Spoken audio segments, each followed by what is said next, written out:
If you want to become a smarter Raiders fan, hit that subscribe button and sub to the Raiders Report. And you know what? Let's make a little bit of a deal here. If you don't learn a single thing after watching this show for an entire week, unsubscribe. You got nothing to lose. It is free after all.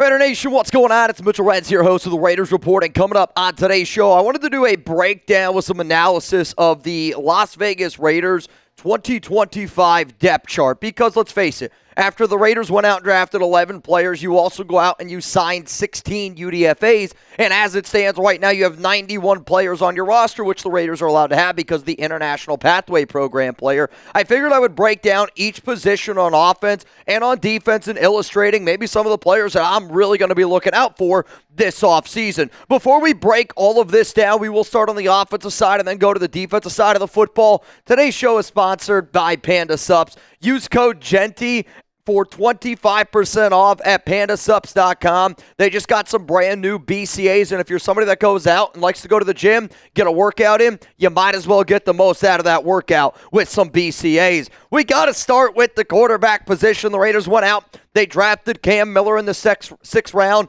You also go out and you sign Haj Malik Williams as a UDFA. I think the number one thing that I'm going to be looking for is the quarterback battle between AOC and Cam Miller. I actually had a source tell me over the past 48 hours that the Raiders actually had a higher than a 6th-round grade on Cam Miller, because during the draft process, I thought that Miller was going to be somebody that, they thought about. They brought him in for a top 30 visit, but I was told that they actually had a higher grade on Miller than they did Quinn Ewers, obviously. But then here's the more surprising one. Will Howard. Will Howard ended up going at 185. I was told if Will Howard was on the board with Cam Miller, they still would have ended up going with Cam Miller. Very, very interesting to think about, and I think Aidan O'Connell's going to have a serious challenge on his hands. Let's go to the running back room now. Ashton Jeanty.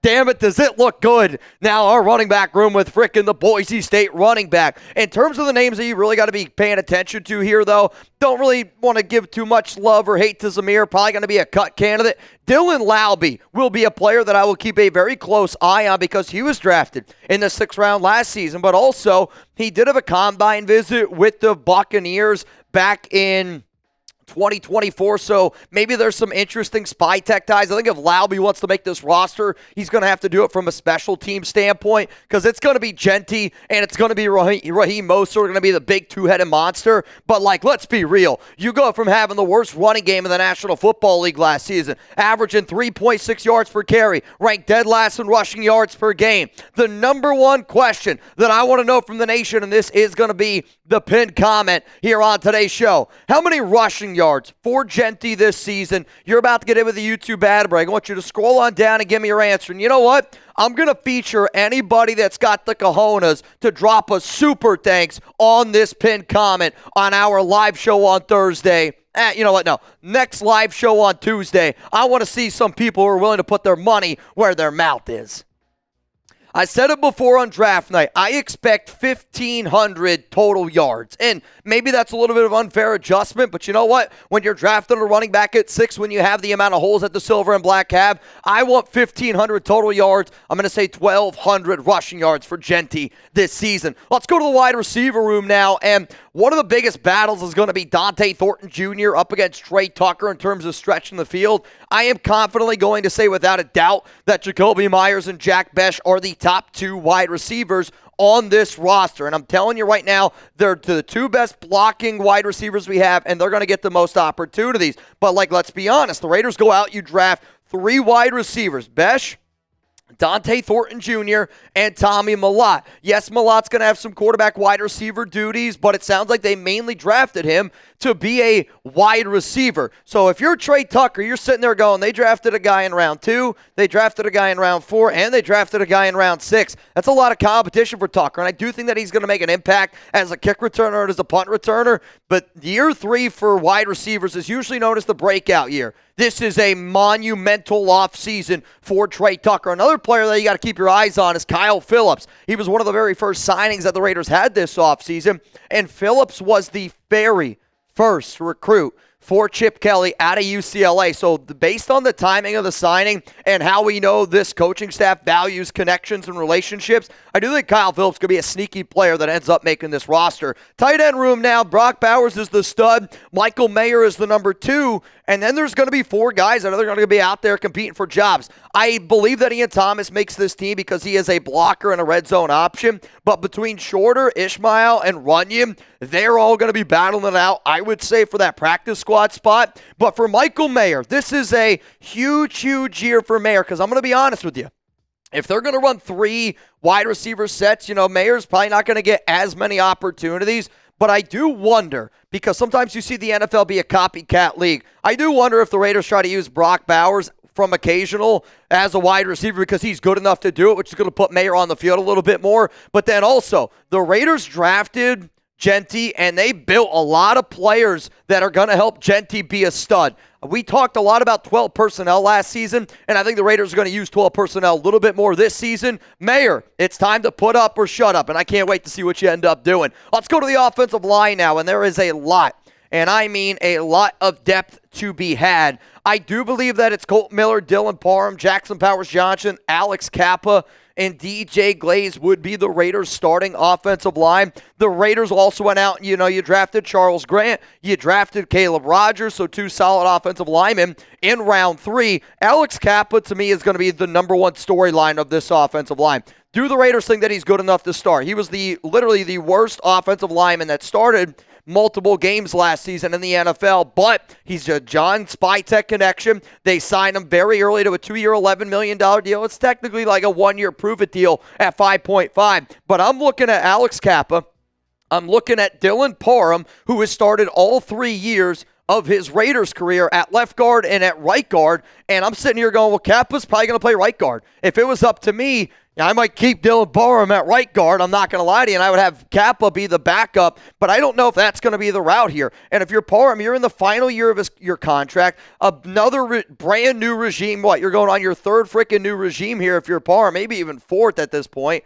No, 3rd. Yeah, definitely the 3rd. He was drafted by McDaniels in 2022, but he needs to get some of that playing experience. Parham, Cappa, Jordan Meredith is going to be the offensive line battle that I think the entire nation is going to be paying a very close attention to. Coming up next here, I wanted to do something that I really haven't done before, and I'm about to break out a graphic that I have never featured before on the Raiders Report, and we're always trying to get better year in and year out. So coming up, I'm going to show you what I believe the Raiders' projecting starting offense is going to be. The offense that we are going to see on the field the most for the 2025 season. Before I get into that, though, huge shout out again to our sponsor here, Panda Sups. I have known Panda Sups now for 6 years, and I always love when we get some brand new products, and they do just now have some of the new aminos that comes in watermelon, which I am dying to try because I know the last product that I got from Panda that was watermelon. I absolutely loved it, and I crushed it.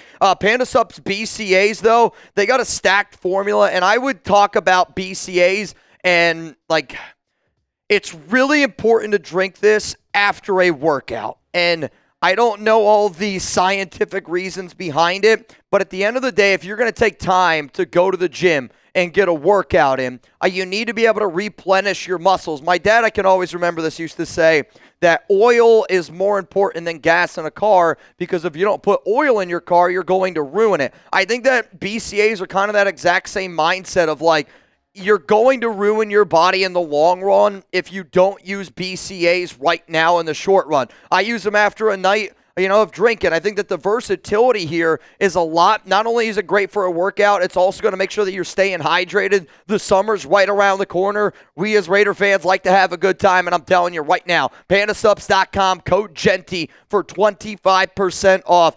Usually when I show new products from Panda, they go off the shelves pretty quick. So if you want to get your hands on some of these BCAs and this deal, that link's going to be available to y'all down in the comments and in the description of today's show. Let's go ahead and look at this Raiders starting offense for the year of 2025. I believe it's obviously going to be quarterback Geno Smith, running back Ashton Jeanty, tight end Brock Bowers, wide receiver Jakobi Meyers, Jack Bech, and then if you want to talk about the third receiver, Tre Tucker. Now, sure, you might be able to throw in a little Dante Thornton Jr. to stretch the field. You might also be able to throw in Michael Mayer if you're going to go 2 tight end set. Based on the offensive line, though, I think you could put Parham at right guard. I think you could put Jordan Meredith at left guard. But this was designed, if the Raiders had a game today, this is what I think that the starting offense would be for John Spytek and for Pete Carroll. Coming up next here on the show, we got to get into the defensive side of the football, which, I think defense, putting together a starting roster is going to be a little bit more difficult just because of all the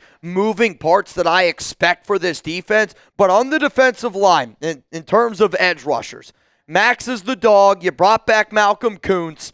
And then, you got some other unproven players there. But maybe the number one most unproven player on the Raiders that we've been sitting around for, waiting, it's Tyree Wilson. Wilson told me before the NFL draft that the Raiders were not going to trade him, and that ended up being true. But this is somebody that when you look at just true athlete, Tyree Wilson's one of the best athletes that we have on our team. An 86-inch wingspan. Maxx Crosby's got an 81-inch wingspan. But going into his third year, it's time to put up or shut up for Tyree Wilson. And he really needs to show everybody that he has gotten better this offseason. Another player that I'm not saying is, I'll tell you this right now, if I did a 53-man roster projection, Charles Snowden ain't making the team. He's got a court case July 22nd. I think Ja Joyner, the UDFA the Raiders just brought in, could be a better player. I've also actually been hearing a lot of good stuff about David Agoa, the Raiders International Pathway Program player. I know Snowden made the team last season. This is a different regime, and if he has any chance of making it, he better really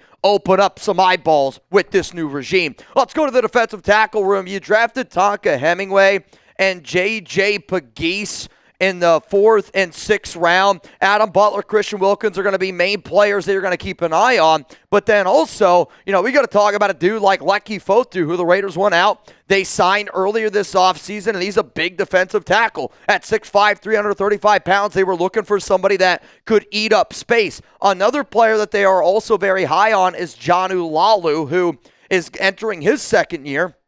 6'5", they need to be able to, I think, bulk him up a little bit. And to be real with you, I do think that that's just going to come with time of him, turning into a little bit more of a grown man. I know we think of these NFL players as already grown men, but think about how much you personally grew from your early 20s to your late 20s, and some of these DTs, they're filling out even more in their young 30s. Jonnu Lalu, I'm telling you, I know the Raiders already drafted 2 DTs, but this is going to be, I would say, the 4th, 5th defensive tackle on our rotation. Linebacker, and boy, oh boy, do we have a bunch of them. Devin White and Elandon Roberts going to be your 2 starters, I would imagine. I am still hopeful that the Raiders try to add a linebacker this offseason. And if you haven't already seen, I did do a video on some of my top linebacker free agent targets, overall free agent targets after the draft. That video is going to be on the channel. But you could look at Amari Gaynor. And for a lot of people that watch this show time and time again, I always say that Amari Gaynor, I think, is going to be the linebacker that surprises some people this offseason. A dude that I believe is going to get better and better and better and better. Something a little bit, kind of like a Nicholas Morrow did a few years ago. He's hanging out with the right people. He's doing the right things. Amari Gaynor is going to be competing for a spot. And he's competing against, Tommy Eichenberg. He's going to be competing against Cody Lindenberg, who the Raiders went out and drafted in the 7th round. But especially for Eichenberg.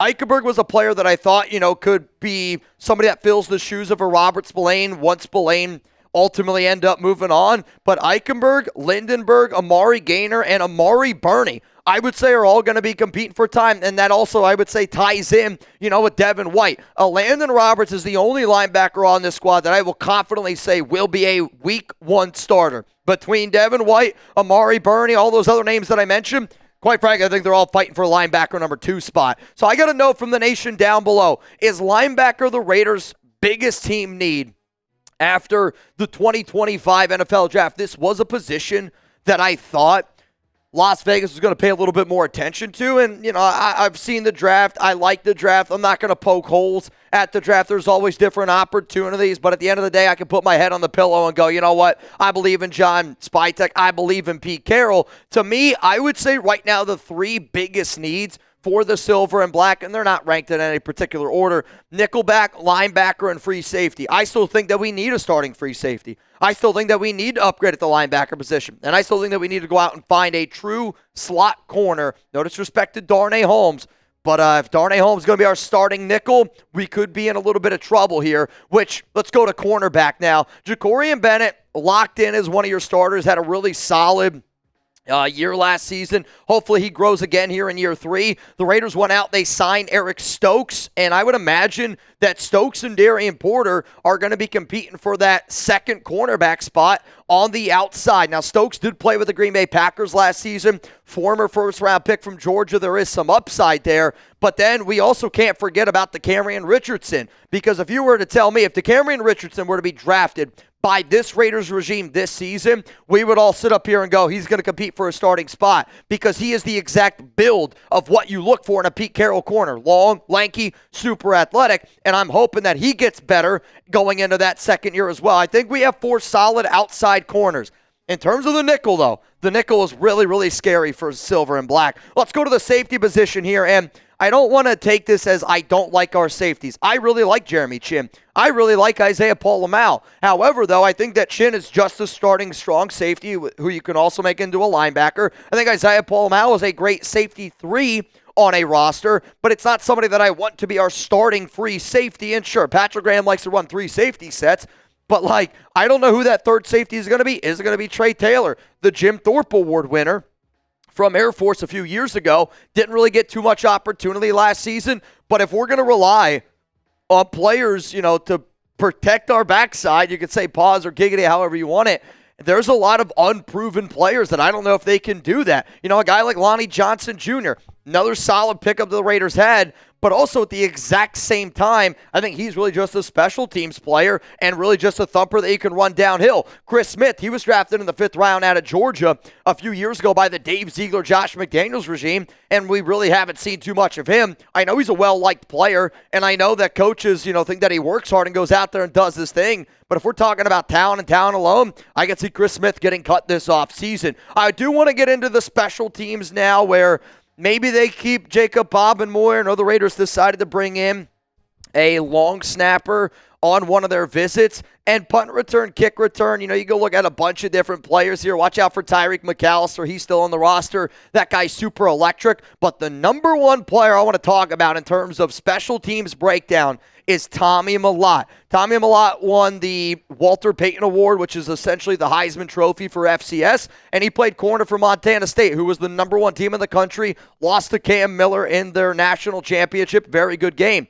But in the press conference, Spytek talked about Mellott being listed, as a wide receiver. But then I also said, they weren't just going to limit him to receiver. He is a incredible athlete that runs a 4.39 40-yard dash. And I wouldn't be surprised if they try to use him a little bit as a punt returner and as a potential kick returner in this upcoming season. Now, coming up here next, let's get into the Raiders' projected starting defense, which it's going to look very similar to what I just did on the offensive side of the football. Before we get into that projected starting defense, which, I think defense is a lot harder to do this because, again, Graham's going to get guys in and out. But I do want to give a shout-out to the Noti gang. These are the people that I know are subscribed, that I know have their notifications turned on, and were one of the very first people to drop a comment on a recent Raiders Report video that I dropped. So, Mad, Sergio, RJ, Van, Malachi, Muhammad, Jason Childers, hope I pronounced it right. Shout out to you, and thank you for joining the Noti gang. Let's look at this defense now. Maxx Crosby is going to be your starting edge, obviously. Defensive tackle, Christian Wilkins, Adam Butler. Then you're going to have Malcolm Koonce as your other edge. They're going to move in and out. Tyree Wilson and some of these young DTs that they drafted. Elandon Roberts, Devin White, probably at linebacker. Jakobiran Bennett, Eric Stokes on the outside, and then free safety Isaiah Pola-Mao, Jeremy Chinn at strong safety, Darnay Holmes. I would imagine, I don't think he's the 3rd best corner we have, but he is the best nickel corner that we have right now, unless this team is planning on moving either Stokes, Bennett, Porter, which I don't think any of those guys are really built to play in the slot. So I got to know now that I'm wrapping up this video, because I feel like for the first time in a very long time, I've actually been able to ask this question: which side of the football is better? Last season, obviously defense, and it's been defense predominantly for the Raiders when for so long it was offense for so long. Offense or defense, which side is better? This might surprise you, but right now as it stands, I have more confidence in the Raiders offense than I do the Raiders defense. If we upgrade linebacker, nickel, and our free safety, I definitely think that answer could change the defense very soon.